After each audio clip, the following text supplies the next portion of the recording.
Hindi ba kayo nagtataka o napapaisip man lang kung bakit kaunti lang o wala man lang tinuturo sa mga eskwelahan tungkol sa pinakaunang advanced civilization sa mundo? Lalo na't ang dami nilang naiambag na ginagamit pa rin natin hanggang sa ngayon. Pero sino at ano ba ang ibig kong sabihin? Sa mga di nakakaalam kasi may naganap pong misteryo sa paligid ng Sumeria na nasa Mesopotamia at sa ngayon ito na po ang bansang Iraq. At sa katunayan, ang mga sinaunang civilization po sa Mesopotamia noon ay may malaking naiambag sa sangkatauhan na hanggang sa ngayon ay nagagamit natin. Gaya na lang ng modernong kalendaryo na base sa lunar cycles at pati numbering system na ginagamit sa geometry at sa pag-measure ng oras, pati gulong at pati pang-araro at mga irrigation system tulad ng mga levee at kanal, mga bangkang dilayag ay sa kanila po unang nanggaling yan. At bukod pa, sila pa po ang unang nagsalita ng kilalang wika at higit sa lahat, sila ang nag-iwan ng ebidensya ng unang recorded writing. So kung napakadami nilang naiambag at naging kontribusyon sa sangkatauhan, bakit hindi ito tinatalakay sa ating panahon? Nakakapagtaka talaga. Pero kung ipagkokonek-konekta mo ang mga dots, ay malalaman mo ang tunay na dahilan kung bakit hindi ito pinag-uusapan ng mga tao.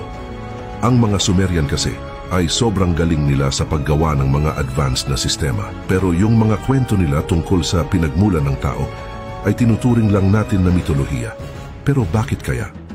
Isipin mo na lang kung binigyan natin ng pansin at credibility yung mga sinulat nila tulad ng pagpansin natin sa mga imbensyon nila, ay baka mabago nito ang kasaysayan at baka mabuhay tayo sa paniniwalang alien talaga ang naglalang sa atin. Oo, tama ka ng pagkakaunawa kung paniniwalaan natin kasi ang mga naiwan nilang mga ebidensyang sulat ay malamang tatanim na sa isip natin na mga alien ang mga ninuno natin. Kaya naman mapa hanggang sa ngayon, yung mga deboto ng usaping ito ay patuloy na dinedebate ang mga sayantipiko at patuloy din nilang sinasabi na totoo ang mga alien at sa kanila tayo nagmula. At heto ang pinakabatayan nila at pinagbasehan nila, makinig kang mabuti. Noong 1849, may isang British na archaeologist ang nakadiskubre ng 14 na tablets sa Sumeria. Sa ngayon, ito yung pinakamatandang kilalang mga writing at ang mga ito ay nagmula pa sa ika-24th century BC.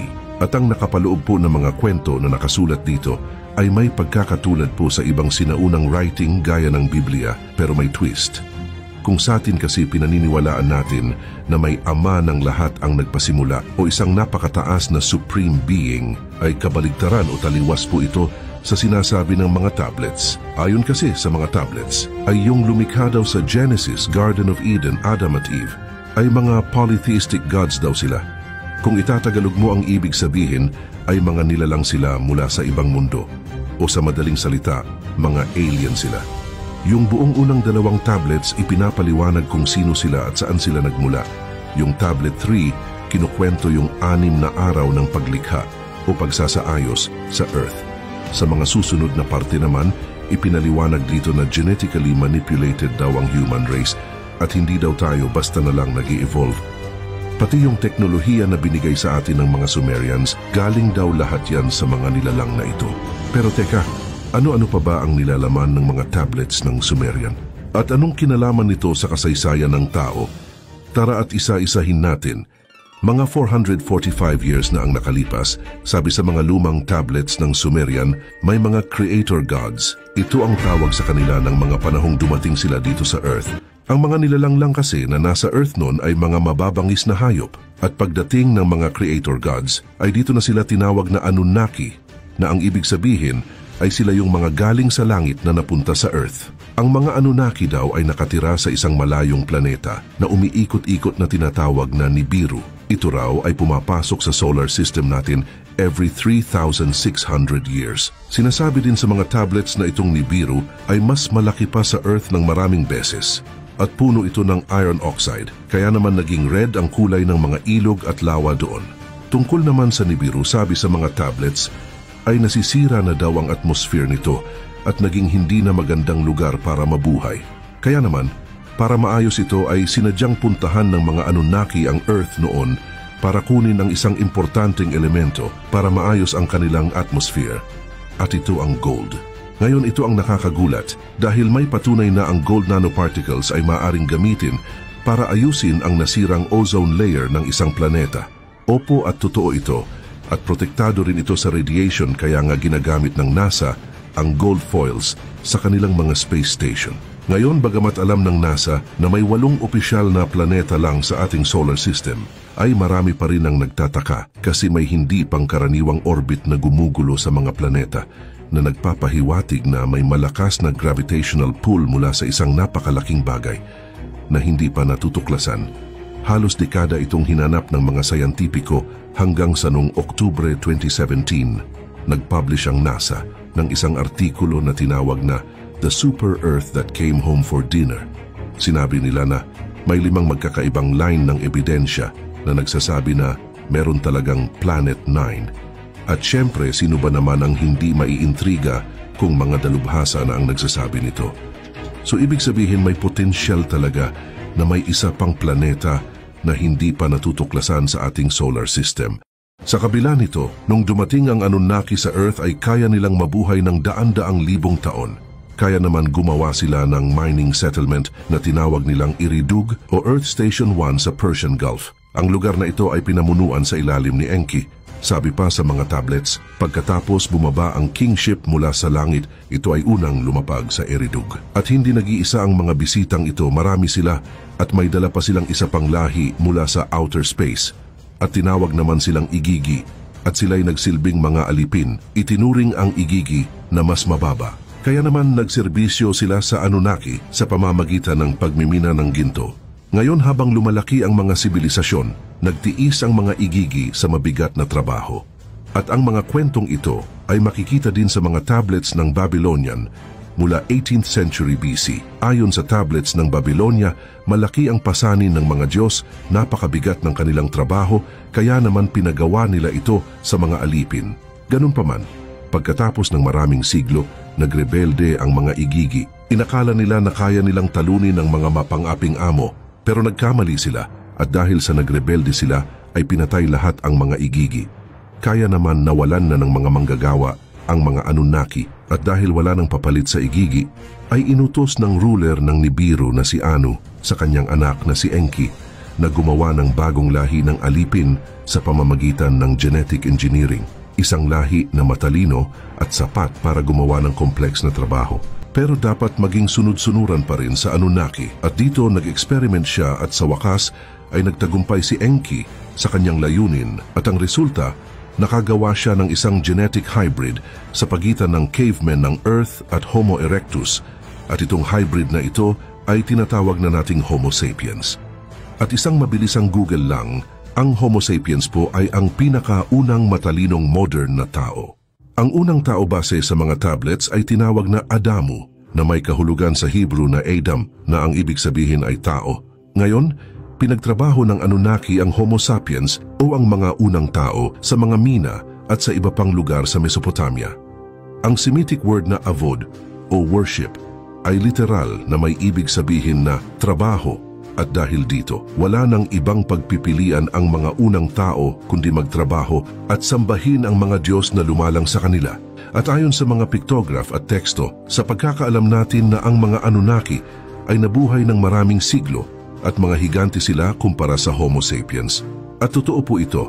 Ngayon, dahil ang pangunahing layunin ng Homo sapiens ay maglingkod sa Anunnaki, ay bilang kapalit, tinuruan sila sa social skills, academic affairs at technology at malinaw na mababasa ito sa mga tablets.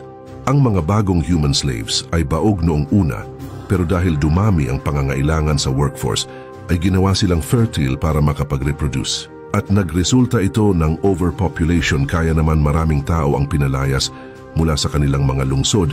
Sa kabila nito, habang nag-i-evolve ang mga tao at nagiging mas matalino na, ay ang ilang leader ng mga Anunnaki ay nagkaanak sa mga tao. At ang mga anak nila ay tinawag na Nephilim o ang mga higante ng sinaunang panahon. At sabi pa sa mga tablets ikinagalit ito ni Enlil, ang leader ng Anunnaki noon, na kapatid din ni Enki. Gusto ni Enlil na siguraduhin walang tao ang makakaangat sa kapangyarihan na posibleng mamuno sa Nibiru. Ibig sabihin, ayaw nilang malalahian sila ng mga tao, pero hindi niya na ito nakontrol. Kaya naman, dumami ang populasyon ng tao sa mga sumunod na milenyo at dahil dito gumawa na sila ng isang plano para sa population control. Sa kabila nito, nabanggit ko kanina na every 3,600 years ay dumadaan ang Nibiru sa solar system natin, di ba?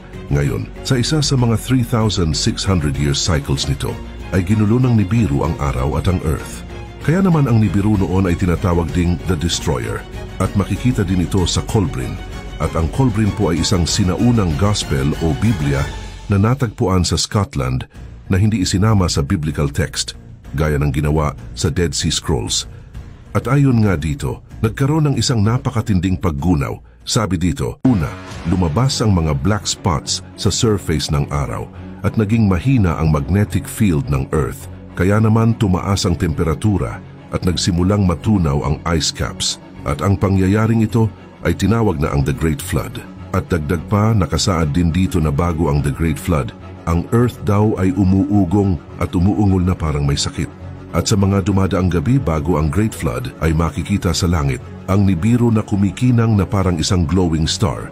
At ayon pa sa mga tablets, nakita ni Enlil ang paparating na sakuna at sinamantala niya ito para alisin na sa planeta ang mga taong itinuturing niyang hindi karapat-dapat.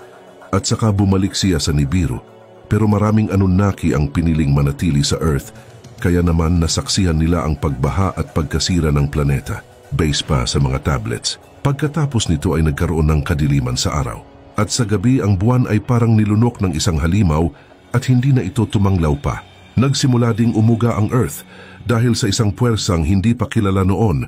At pagsapit ng liwanag ng madaling araw, isang itim na ulap ang sumikat. Kaya naman ang liwanag ng umaga ay naging kadiliman. Bukod pa dito ay wala ding humpay ang pagkulog at kidlat. At dagdag pa, sa araw na rin na iyon ang malalaking ice sheets sa South Pole ay nagbanggaan at nahulog sa karagatan. At ito ay nagdulot ng tsunamis na naglakbay pa north patungo sa mga gold mines sa Southeast Africa.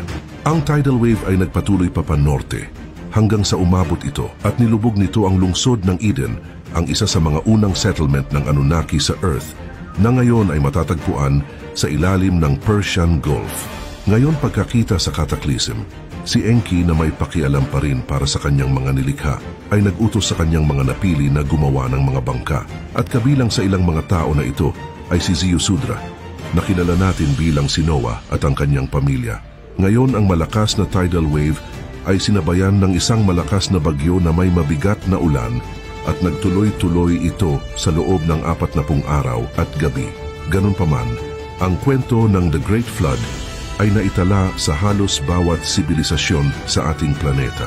Ngayon matapos ang The Great Flood ay may mga naiwang bakas pa din ang mga Anunnaki at ito ang mga ginawa nilang mga gusali na nakahanay o nakaposisyon sa mga bituin. At bukod pa, ang mga pyramids ay ginawa rin ng mga Anunnaki at marami pa silang mga sinaunang monumento na nakahanay din sa mga bituin. Ngayon nung nawala na ang mga Anunnaki sa Earth, ay nag-iwan naman sila ng impluensya na umaabot sa bawat sulok ng mundo, mula Mesopotamia hanggang India hanggang South America. Ngayon, bago lumisan ang mga Anunnaki ay binigyan nila ang Sumerian civilization ng hindi maipaliwanag na advanced technology. Tinuruan din ng mga Anunnaki ang mga Sumerian sa kanilang pamumuhay at nagtatag sila ng mga monarkiya. Ngayon, ang Nibiru ay maaaring muling lumapit sa ating planeta at sa kanila ibabalik ang pamamahala nila sa mga alipin na lahi na kanilang nilikha.